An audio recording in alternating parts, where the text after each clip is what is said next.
ആരൊക്കെ ഇരുമ്പഴിക്കുള്ളിലാകും എന്ന ചോദ്യമാണ് കേരളം മുഴുവൻ ചോദിച്ചുകൊണ്ടിരിക്കുന്നത്. നമുക്കറിയാം, ദിലീപ് ജയിലിലായതിനു ശേഷമുണ്ടായ സംഭവ വികാസങ്ങൾ നമ്മൾ കണ്ടതാണ്. ജയിലിലാകുന്നതിന് മുൻപും ശേഷവും എന്ന് തന്നെ അതിനെ എടുത്തു പറയേണ്ടതുണ്ട്. കേസുമായി ബന്ധപ്പെട്ട് പിന്നീട് തെളിഞ്ഞ കാര്യങ്ങളുണ്ട്. പിന്നീട് പലതരത്തിലുള്ള പ്രതിബന്ധങ്ങൾ, ഭീഷണികൾ, കൂറുമാറ്റങ്ങൾ, ഗൂഢാലോചനകൾ ഇതെല്ലാം സംഭവിച്ച ഒരു കാലം കൂടിയാണ് കടന്നുപോകുന്നത്. കോടതിയെ സംബന്ധിച്ചും ഇത്രയധികം, അതായത് ട്വിസ്റ്റുകളുടെ ഒരു കൂറുമാറ്റം തന്നെ ഒരുപാട് കണ്ടു. അപ്പൊ കോടതിയിലെ ആ നാടകീയ രംഗങ്ങൾ എത്രത്തോളം വലുതായിരുന്നു. കോടതി ഒരുപക്ഷെ, കേരളത്തിലെ ഹൈക്കോടതി ഒരുപക്ഷെ ഇത്ര കാലം കാണാത്ത തരത്തിലുള്ള നാടക സംഭവങ്ങളായിരുന്നു കോടതിയിൽ ഉണ്ടായിരുന്നത്. അഹമ്മദ് മുസ്തഫ വീണ്ടും ചേരുന്നുണ്ട്. മുസ്തഫ, ഈ നാടകീയ രംഗങ്ങൾ ഇത്രയധികം കണ്ട ഒരു കാലം കൂടിയാണ് ഈ കേസുമായി ബന്ധപ്പെട്ട് കടന്നു പോകുന്നത് എന്നുള്ളത്.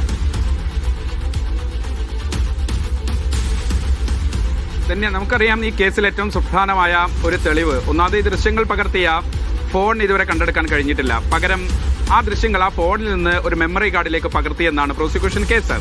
ആ കേസിൽ ആ മെമ്മറി കാർഡ് അതിൻ്റെ സങ്കീർണമായ നിയമവശങ്ങളിലേക്ക് കൂടി ഒരുപക്ഷെ കോടതികളിൽ അതിൻ്റെ വിശാലമായ വാദം നടന്ന ഒരു കേസ് കൂടിയാണ്. ഈ മെമ്മറി കാർഡ് തെളിവാണോ, അതായത് തൊണ്ടി മുതലാണോ, കേസിന്റെ രേഖയാണോ എന്ന് സംബന്ധിച്ച് വളരെ വലിയ വാദം നടന്നിരുന്നു. അതിനർത്ഥം തൊണ്ടി മുതലാണെങ്കിൽ അത് പ്രതിക്ക് നൽകാൻ കഴിയില്ല. നേരെ മറിച്ച് ഇതിനകത്ത് ഈ കേസ് രേഖയാണെങ്കിൽ അത് പ്രതിഭാഗത്തിന്, പ്രത്യേകിച്ച് ദിലീപ് കോടതിയിൽ ആവശ്യപ്പെട്ടൊരു കാര്യം, ആ കേസ് രേഖ കുറച്ചുകൂടെ മുസ്തഫയിലേക്ക് വരാം, കോടതി സംഭവങ്ങളിലേക്കും. അതിന്റെ, അതായത് ആ ഒരു പ്രതിബന്ധങ്ങൾ, ഇല്ലെങ്കിൽ ഭീഷണികൾ, കൂറുമാറ്റങ്ങൾ, ഗൂഢാലോചനകൾ, ഇതിനെല്ലാം അതിജീവിച്ച 8 വർഷങ്ങളെ കുറിച്ചുകൂടി നമുക്ക് ആദ്യം പറയാം. എവിടെയൊക്കെ മൊഴിമാറ്റി, ആരൊക്കെ മൊഴിമാറ്റി, ഉണ്ടായിരുന്ന സമ്മർദ്ദങ്ങൾ, പിന്നീട് കേസിന്റെ ഗതി മാറിയത് എവിടെയാണ്, ആരൊക്കെയാണ് അതിന് കാരണക്കാരായത്, അങ്ങനെ സിനിമയെ വെല്ലുന്ന ട്വിസ്റ്റുകൾ കൂടി നമുക്ക് പരിശോധിക്കാം. അജി കുഞ്ഞുമൻ ചേരുന്നുണ്ട്. അജി, പറയും. ആ ട്വിസ്റ്റുകൾ ഇങ്ങനെയാണ്. കേസിലെ വഴിത്തിരിവുകൾ ആദ്യം പരിശോധിക്കാം. ധന്യ, സാക്ഷികളുടെ കൂറുമാറ്റമാണ്. അസാധാരണ രീതിയിൽ സാക്ഷികൾ കൂറുമാറി എന്നുള്ളതാണ് ഇതിൽ ഏറ്റവും എടുത്തു പറയേണ്ടത്. മറ്റൊന്ന്, മൊഴി മാറ്റിയവരിൽ സിനിമാ താരങ്ങളുണ്ട്, ഡോക്ടർമാരുണ്ട്, ദിലീപിന്റെയും കാവ്യയുടെയും ബന്ധുക്കളുണ്ട്, നടിയുടെ സുഹൃത്തുക്കളുണ്ട് എന്നുള്ളതാണ് ഏറ്റവും ഞെട്ടിക്കുന്ന ഒരു വസ്തുത. മൊഴിമാറ്റം ദിലീപിനെതിരെ ഗൂഢാലോചന തെളിയിക്കുന്നതിന് വലിയ തരത്തിലുള്ള വെല്ലുവിളികളായിരുന്നു. അവർ പോലീസിനോട് ഒരു മൊഴിയും കോടതിയിലെത്തുമ്പോൾ വിചാരണ വേളയിൽ നൽകിയ മൊഴികൾ വലിയ രീതിയിലുള്ള വ്യത്യാസം ഉണ്ടായിരുന്നു എന്നുള്ളതാണ് ഏറ്റവും എടുത്തു പറയേണ്ടത്. ട്വിസ്റ്റ് നേരത്തെ തന്നെ സൂചിപ്പിച്ചതുപോലെ തന്നെ മൊഴി മാറ്റിയ പ്രധാന താരങ്ങൾ ആരൊക്കെയാണെന്ന് നമുക്ക് നോക്കാം. ഭാമ സിദ്ദിഖ്, ബിന്ദു പണിക്കർ, ഇടവേള ബാബു, കാവ്യ മാധവൻ, ഒപ്പം ഇവരാണ് മൊഴി മാറ്റിയ പ്രധാനപ്പെട്ട താരങ്ങൾ. അതിജീവിതയോട് ദിലീപിനുള്ള മുൻവൈരാഗ്യം ബന്ധിച്ചതായിരുന്നു ഇവരുടെ മൊഴികൾ എന്നുള്ളതാണ് ഏറ്റവും എടുത്ത് പറയേണ്ടത്. ഇനി മെമ്മറി കാർഡുമായി സംബന്ധിക്കുന്ന വിവരമാണ്. അതായത് നടിയെ ആക്രമിച്ച് ചിത്രീകരിച്ച ദൃശ്യങ്ങളടങ്ങിയ മെമ്മറി കാർഡ്, ആ മെമ്മറി കാർഡുമായി ബന്ധപ്പെട്ട് ഒരുപാട് വിവാദങ്ങളുണ്ടായിരുന്നു. കേസിൽ സുപ്രധാന തെളിവ് തൊണ്ടി മുതലാണ് ഈ മെമ്മറി കാർഡ്. കോടതിയുടെ കസ്റ്റഡിയിലിരിക്കെ മെമ്മറി കാർഡിലെ ദൃശ്യങ്ങൾ കണ്ടു എന്നുള്ളതാണ് ഇതിൽ മറ്റൊരു വഴിത്തിരിവായ സംഭവം.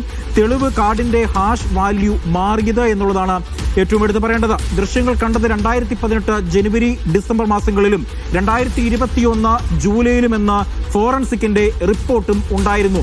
ആരാണ് ദൃശ്യങ്ങൾ പരിശോധിച്ചത്, താല്പര്യമെന്ത്, പുറത്തേക്ക് കൈമാറിയോ, ഉത്തരവില്ല എന്നുള്ളതാണ് ഏറ്റവും എടുത്തു പറയേണ്ടത്. ഈ സംഭവം അന്വേഷിക്കുമെന്ന് അതിജീവിത ആവശ്യപ്പെട്ടുവെങ്കിലും കോടതി അതിജീവിതയുടെ ആവശ്യം തള്ളുകയും ചെയ്തു. മെമ്മറി കാർഡിന്റെ പകർപ്പ് തേടി ദിലീപ് സുപ്രീം കോടതിയിൽ വരെ കയറി, പക്ഷേ കാര്യമുണ്ടായില്ല, അത് തള്ളി എന്നുള്ളതാണ് ഏറ്റവും എടുത്തു പറയേണ്ടത്. കോടതിയുമായി ബന്ധപ്പെട്ട വിവാദങ്ങളാണ് ഇനി നമ്മൾ അറിയാൻ പോകുന്നത്. വനിതാ ജഡ്ജി വേണമെന്ന അതിജീവിതയുടെ ആവശ്യപ്രകാരം ഹണി എം വർഗീസിനെ നിയോഗിച്ച് ഹൈക്കോടതി. പരിഹസിക്കുന്ന തരത്തിൽ ക്രോസ് വിസ്താരം നടത്തിയപ്പോൾ ജഡ്ജി ഇടപെട്ടില്ല എന്ന അതിജീവിതയുടെ പരാതിയുണ്ട്.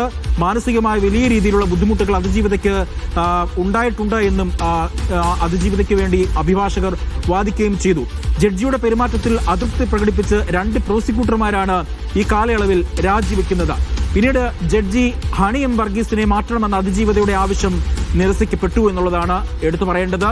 അന്തിമവാദം തുറന്ന കോടതിയിൽ വേണമെന്ന അതിജീവിതയുടെ ഹർജിയും കോടതി തള്ളി എന്നുള്ളതാണ് ഈ കേസുമായി ബന്ധപ്പെട്ട കോടതിയിലെ വിവാദങ്ങളും വഴിത്തിരിവും.